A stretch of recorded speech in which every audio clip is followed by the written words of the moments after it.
Excellencies, distinguished guests, ladies and gentlemen, it is my pleasure to speak to you today at the Singapore International Energy Week on the building regional interconnectivity.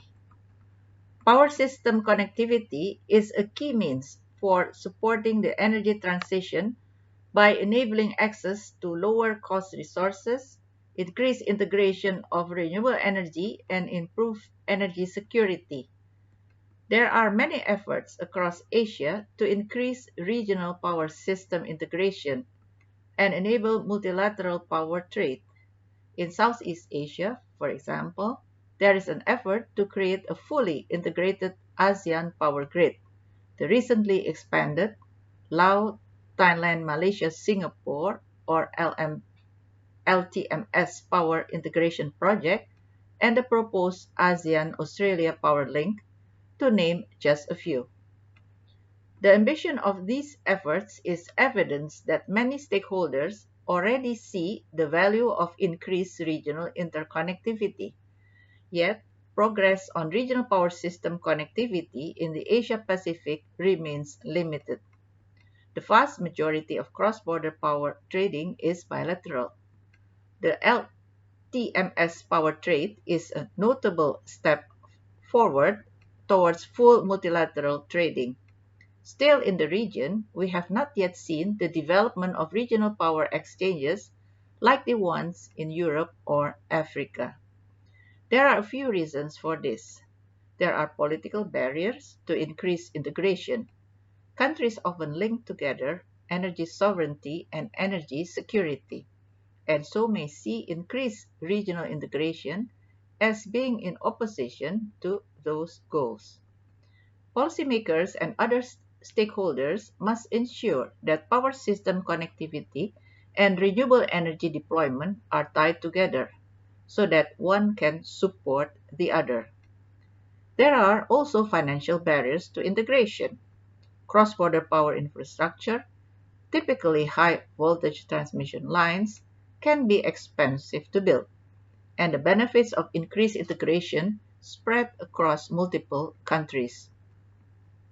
This practice can make it hard to agree on sharing development costs or raise concerns over the cross-border implications of loan defaults. There are institutional gaps. While many regional institutions are in place in Southeast Asia and other parts of the region to support collaboration, they often do not have the capacity to perform the analytical and technical work required to design and implement complex projects. Excellencies, ladies and gentlemen, ESCAP has been promoting cooperation on connectivity among member states. We are supporting increased regional power system integration in several different ways. For example, we are organizing training for regulators, including the ASEAN Energy Regulatory Network and utilities, for the heads of the ASEAN power utilities and authorities. We are analyzing the potential for green power corridors, which links increased interconnectivity to national policy goals to support sustainable development in Northeast Asia.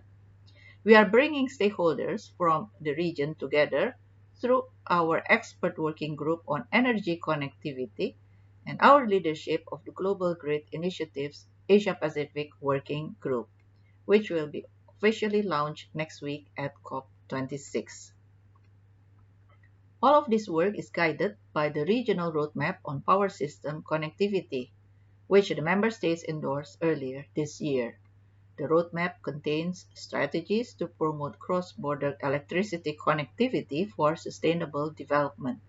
It is a clear sign that governments across the Asia-Pacific region recognize the benefits of increased power system connectivity.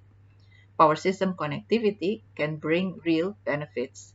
It can support efforts by countries like Singapore and Bangladesh with limited domestic renewable energy potential to decarbonize their power sectors and create economic opportunities for countries like Laos PDR and Nepal, which can export green electricity to the region.